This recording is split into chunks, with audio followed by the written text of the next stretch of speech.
I finally finished Picard Season 3, and it is amazing. Alpha Critic. I have traveled to the far reaches of space. But something's different now. This is the end, my friend. All right, so I didn't script this review. I should have. I usually script all my reviews, but I just wanted to give you guys my impressions upon watching this show finally. I didn't watch the show originally because Season 1 and Season 2 were so terrible. Season 1 I didn't actually hate as much as most people, but I if you watched it, you know. Season 2, look, I'm a conservative politically. I am not a big fan of open borders and this idea that we should just let everybody in all the time. If you want to know my views on that, watch my Mr. Reagan videos on immigration.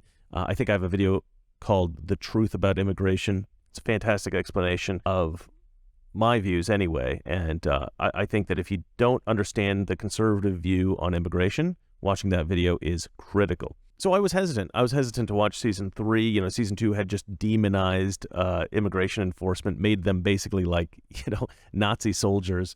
Slap on a badge, put on a uniform, you think you can treat people this way?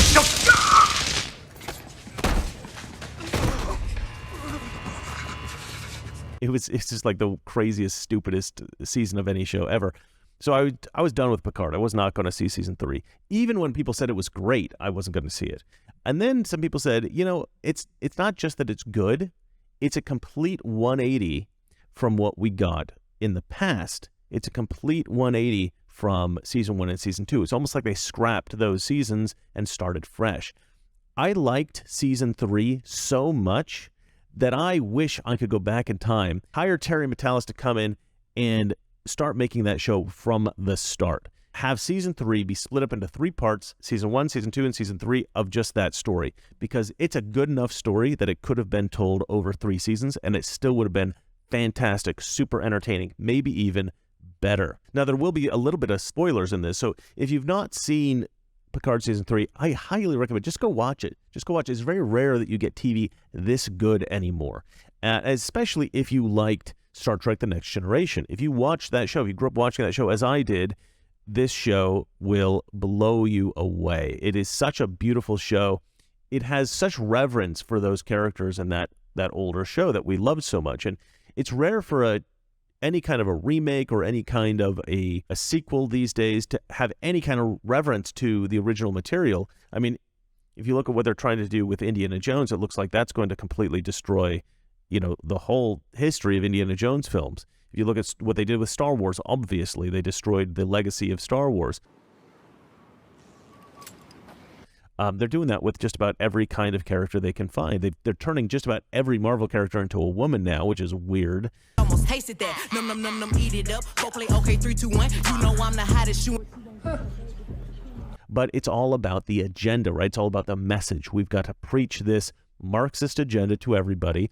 I mean, in Ant-Man, which I'm doing a review of as well, they came out and they just blatantly said communism is good. I mean, I know socialism is a charged word, but we could learn a lot from these.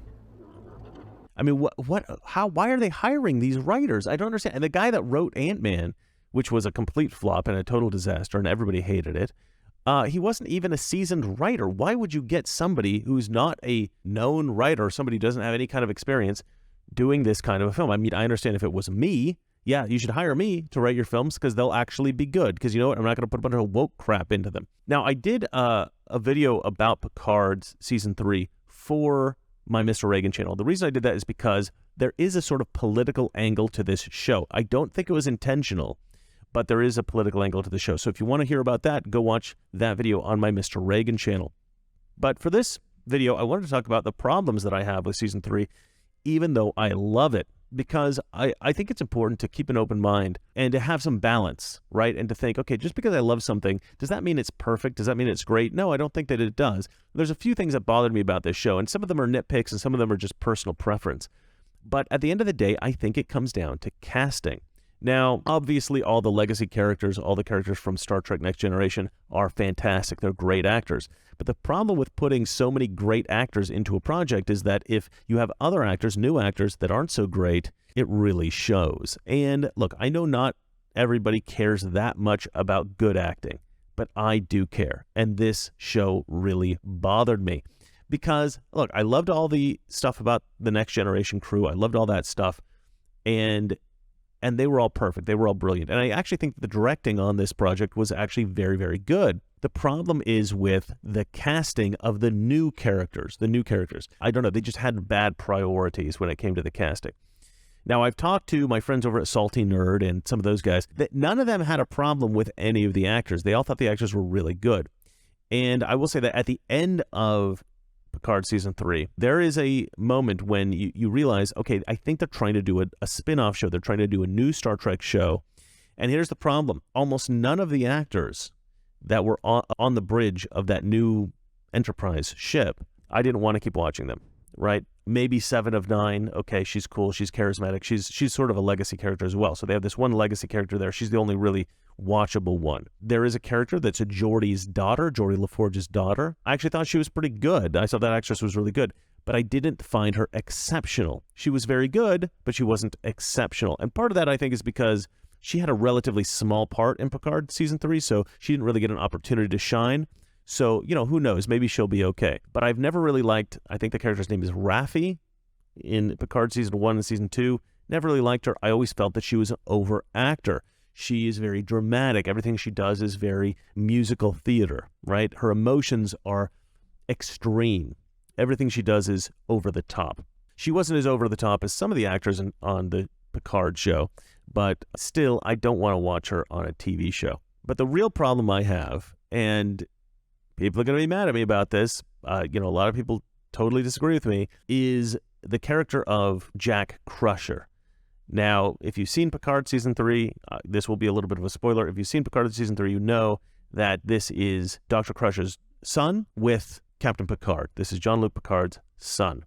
And he plays a major role in Picard Season 3. Look, he looks like Picard to some degree, like a young Picard. You can kind of get that sense. Like, okay, this is Dr. Crusher, this is Picard, this is their kid. It kind of works. It kind of looks like him, like you would imagine he would look like. And he's kind of got that rogue, cool guy attitude, and I don't mind how the character was written, and I don't mind that they picked a guy that looks like him. I think that was fine. He's a good-looking guy. What I have a problem with is that this is one of the most over-the-top dramatic actors that I have seen in a long time. The way he's acting, it seems like he's a stage actor. Now, I know that Patrick Stewart is a stage actor, but somehow he manages to make it work on TV. He's not overly dramatic. This kid, everything he does is overly dramatic.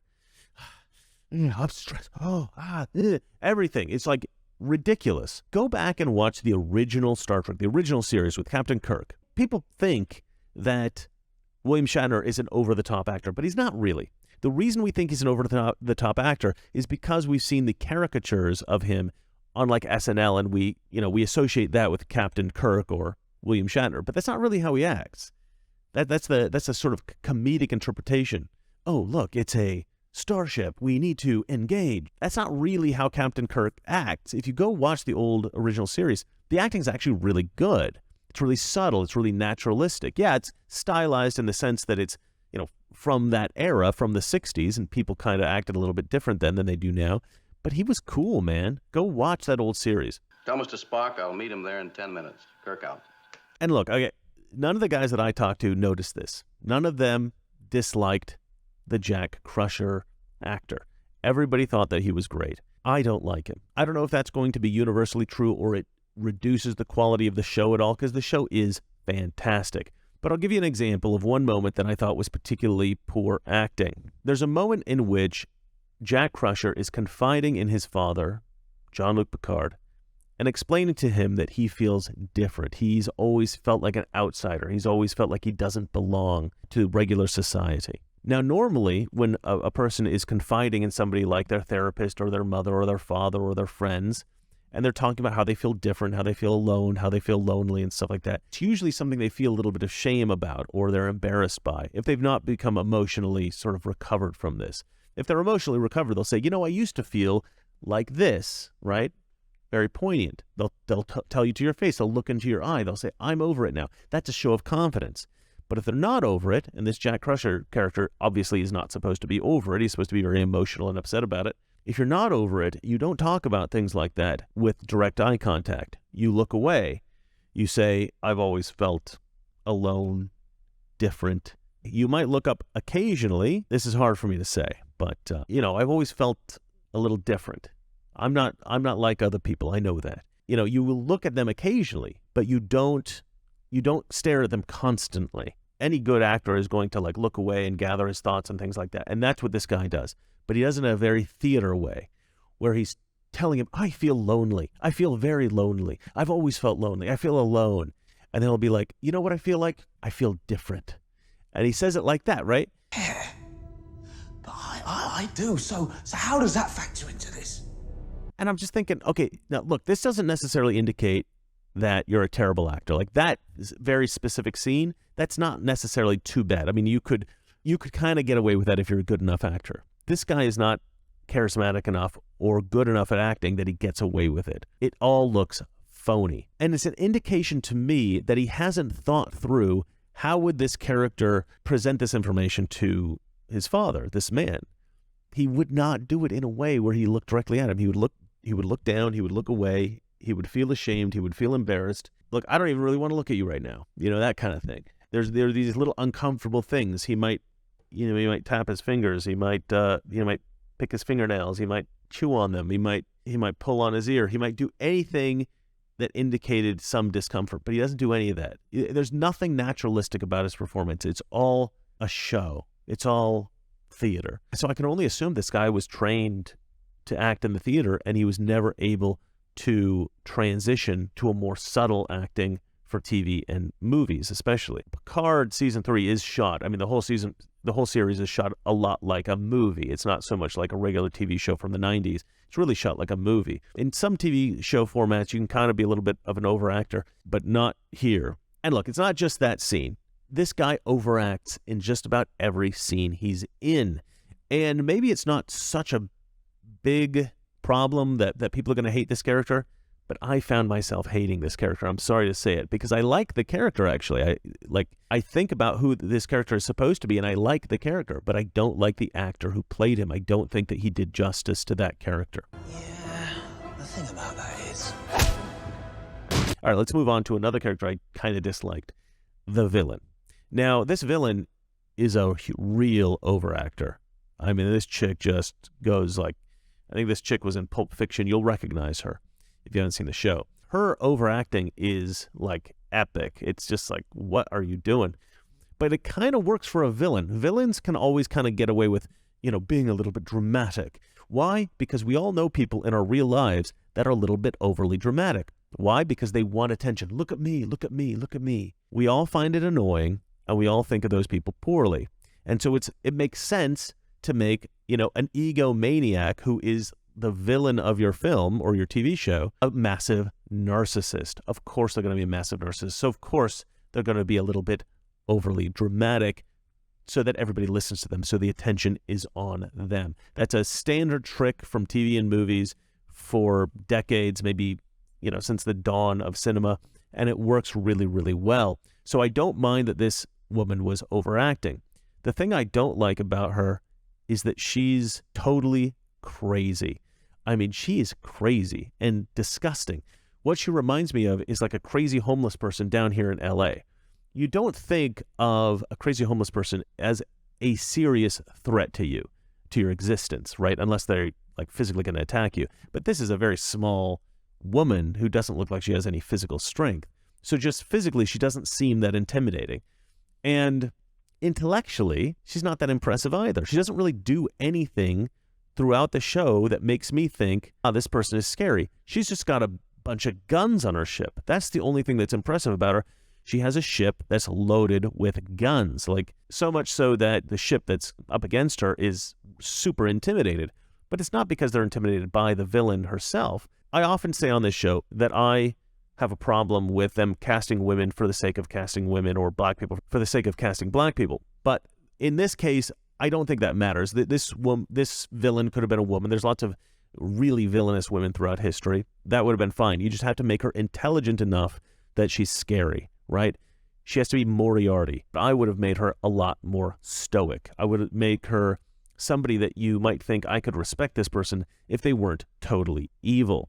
But you just want to get away from her. She just seems icky. Ooh, That's lovely to hear. Ironically, my typical sort of political sense of, oh, I don't like it when they cast black people or women in projects that should have been a white person or should have just been the best actor because they're sort of like woke politics and they just want to inject as much diversity into a project as they can. Star Trek kind of gets a pass for that since they've always done that since the beginning. But in this case, for Picard Season 3, I feel like they did a pretty good job in that they just cast people that were right for the parts. And like I said, the new character that I liked the best was actually Geordi's daughter, a black woman. Why? I don't know. She was just great. She looks like Black Wednesday Addams. I don't know why they gave her that haircut, but that's what she looked like to me. But she was good. She was fine. I mean, she's definitely watchable. And ironically, the white guy that they cast, Picard's son, is the one I liked the least. So there you go. It's not always about race and gender. It's just about good casting. All right, now back to this villain. I would have been impressed if this villain character had done something really brilliant. At some point, Picard lures her into a trap, and she acts very confident while she's in this force field. Like, oh, I'm going to get out of here. I'm going to destroy you. I'm going to take over the ship, all this. She's like very, very confident. But in the end, she doesn't do anything. They brought Data on board the ship, but Data's brain is partitioned between Data, their friend Data, and his brother Lore, who's more of a villain character, a trickster. He's sort of like Loki, kind of, right? So Lore, the Lore character, is dominant in this cyborg that is Data, or that we see as Data, but that's partitioned in his brain. Lore is the dominant character. So Lore kind of wakes up, and Geordi, for some reason, God knows why, decides he's going to plug Data/Lore into like the mainframe of the ship and give him access to all the ship controls. So Lore wakes up and he's like, oh, I see what's going on here. There's a bunch of villains trying to take over the ship. I'm going to help them. And so he just like F's over that whole crew and helps out the villains. And when asked about this, Geordi says he just likes the chaos. And I'm thinking that's not a very good, like, to me, that was such a strong plot contrivance that it really bothered me. But I don't mind them occasionally throwing in a plot contrivance. I mean, it's Star Trek after all. But in this particular case, I really needed to see this villain character, this woman, do something really brilliant in order for me to believe that she was a massive threat and she was powerful and she was the kind of villain that this show deserved, because it's such a good show. Now, here's the thing. She's not a terrible villain.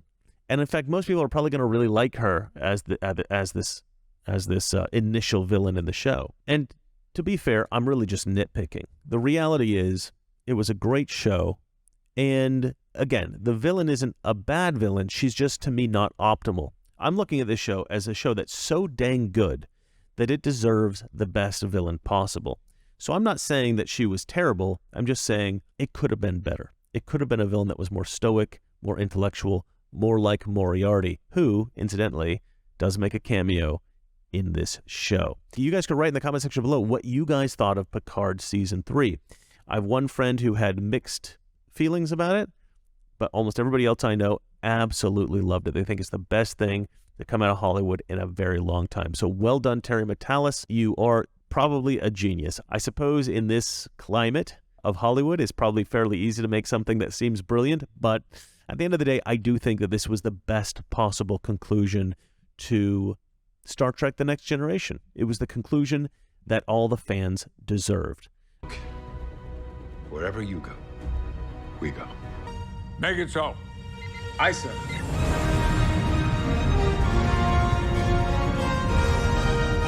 All right, guys, what else is there to say but subscribe to the channel. Remember to live long and to prosper. How do you do the thing? Is it this? Can you do it this way? Is this offensive in Vulcan if you do this? All right, good night, guys.